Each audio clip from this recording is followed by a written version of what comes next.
I don't know about you and where you live, but here, me, Zone 7B, Long Island, New York, the winters have been pretty wacky. And we've been having, honestly, pretty mild winters. I remember growing up as a kid that we would have like a ton of snow. Granted, maybe it was shorter and smaller and stuff, but I just remember a ton of snow, it being wildly cold. And we haven't been getting that. In fact, the past couple of years, we've barely gotten any snow. Maybe we get one snowstorm. And if that, it's usually not that bad. And it's really not that cold. And in fact, last year was the first year we had a decently cold spell in the middle of January. But for the most part, it's actually been pretty warm. And now, while I wanted to film this video outside in the garden, it's just been way too windy these days. In fact, I don't think you'd be able to hear me with the wind whipping back and forth. It's crazy. But I wanted to talk about today 8 reasons why a mild winter is bad, or why warm winters are killing your garden. It's funny, as humans, we're like, oh, a warm winter is great, and it's kind of nice. Sometimes you don't have to wear all these crazy jackets, not crazy cold, your hands don't crack. There's a lot of reasons, but from a gardening, farming perspective, there's actually a lot of reasons why you actually kind of want that natural cold winter, and we're going to go through them today. I have a list right here. We're going to talk about them. I'd love to know your perspective, and I'd love to know where you live and what your experience has been too, because I know that there are plenty of places that you have been getting cold winters, and I just find that the weather's been really weird. Like, it's been getting warmer way faster, but it's also been pretty warm throughout the winter, and then we get these random frosts, and it's just been weird. So I want to talk about it really quick. The first is the pests explode the following year. I'm a hunter. I love to hunt. And here on Long Island, the ticks have been insane because we haven't been getting these cold winters. The cold winters kill off the ticks. They kill off all, typically, pests. Not completely, but they reduce their populations. They reduce their eggs. The younger ticks, the baby ticks and stuff, or any bug for that matter, can't necessarily survive the cold weather, and the mature ones, there might not be as much food for them. There's a lot of reasons, but tick populations explode, flea populations explode, mosquitoes have been crazy here on Long Island, and cold weather kills those. Even things now outside of that, like with the garden, aphids, beetles like the Japanese beetle, lanternflies, all those things, the cold weather reduces those numbers. Even following with pests in general, rodents, the younger animals, they can't survive, or it messes with if it's too warm, they produce more because they don't necessarily need to go into hibernation, so they can focus more on reproduction, so they produce more. It's been insane. It's crazy. That's number one. Warm winters creates more pest pressure all around, whether it be rats, whether it be aphids, whether it be ticks, whether it be mosquitoes. There's more pests next year.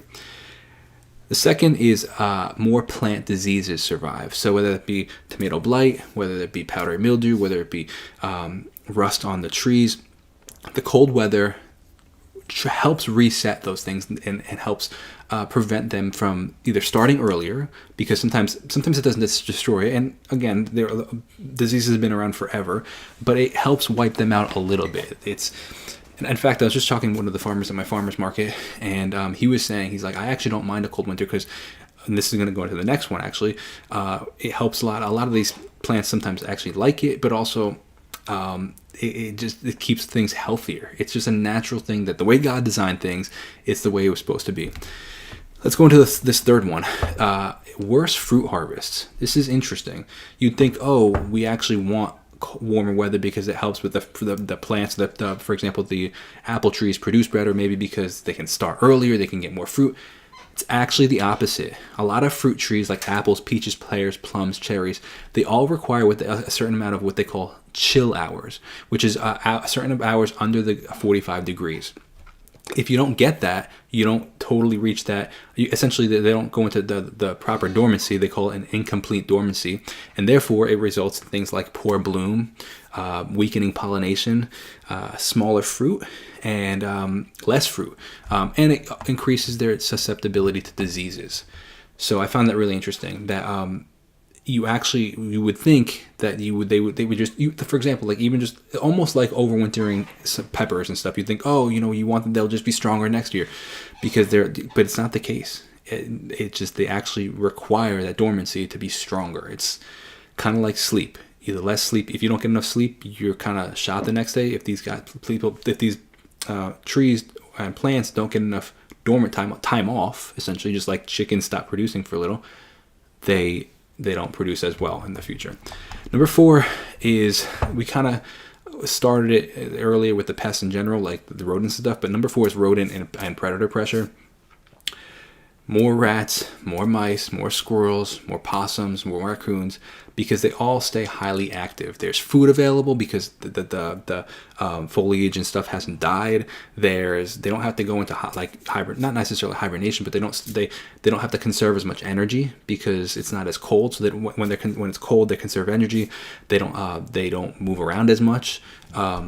So therefore but now they reproduce a lot more. So there's a lot more predator pressure is what we'll say, which messes with a lot of things. If you have chickens, it messes with the coops. It messes with your gardens. They dig things up. They eat your plants. They get into your pantries, and if you have other animals, they get into your food, the food storage. So cold deep freezes naturally prevent them, suppresses them. I found really interesting. Number 5 is warm winters increase frost risk problems. And what that means is, if you have a warm January, the fruits, all this stuff, like the trees think, oh, hey, we're out of hibernation. But they're not, though. But if you have 50, 60 degrees for a couple weeks in the middle of the winter, and then all of a sudden you get a random frost in March or April, depending where you are, it totally just messes with the trees. So they think, oh, hey, it's spring in the middle of January. It's not.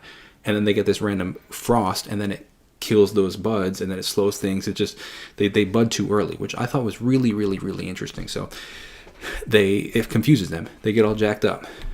Number 6 is a soil reset. They don't get a natural. The ground doesn't get a natural soil reset. If you think about it, when water freezes, it expands, and then when it defrosts, then that expanded. That's why your driveway cracks or the road cracks, because water is getting in there and expanding it. That's what's happening in the soil, actually, which is good, because it without these freeze and thaw cycles, you get things like soil compaction. Aeration is worse. When water gets in there and expands, it creates more aeration. It creates less soil compaction. It doesn't break when it helps break down when the water gets in there, and it freezes and defrosts. The organic matter breaks down better. The larvae in there overwinter because they're not getting frozen and killed and all stuff. There's less of a soil recess. You actually want, and this next one actually is again with kind of what I was talking with this farmer, and this kind of what inspired this topic from my farmer's market. Kind of going into the next one is a water table and ecosystem. Talking about the water table, milder winters means less snow typically, and less snow means less water in the ground. So he was like, I actually would, if we're gonna have a cold winter, he's like, I'd really actually like some snow, because he says the colder the winter and the more snow we get, typically the better harvest we get in the fall, the spring and the summer next year. Because what's happening is all that water, all that snow is going into the ground, feeding the trees, feeding the microbiomes, feeding the organic, helping compost that organic matter. It leads to like drier summer, drier soil in the summer, more stressed trees if you have berries and bushes and fruit trees. It just then if you're even not thinking just ecosystems, it leads to less water in ponds and less water in streams and all that, man. It's all an ecosystem, and it's really, really interesting to see how it affects it. And again, as humans, we're like, oh, cool, I don't have to wear my winter jacket for 15 years. But it actually messes with the system, and we actually, as much as it sucks, it's actually, as a farmer, the better thing. So a good snow melt is actually critical for hydrating the soil, hydrating the ground. The last one we'll talk about is kind of a bonus one. Not everybody deals with this, but if you are into tapping maple trees, maple syrup, maple sap production requires cold nights and warm days. And if you're not having those cold nights, it's not working properly. The sap doesn't run as consistently, and your yield for maple trees collapses. Very, very interesting. This is a little bonus. But so, as somebody that's like, oh, cool, I really don't really love the cold. To some degree, I want to encourage you to embrace it. And when you're frustrated that it's been cold, you have to wear your jacket or it's freezing, say, you know what, I'm grateful for this because it's actually going to make my farming, my garden better next year. So that's what I have for you today. I'd love to know your perspective. Leave a comment down below. Thanks so much for watching, and if you want more content like this, let me know.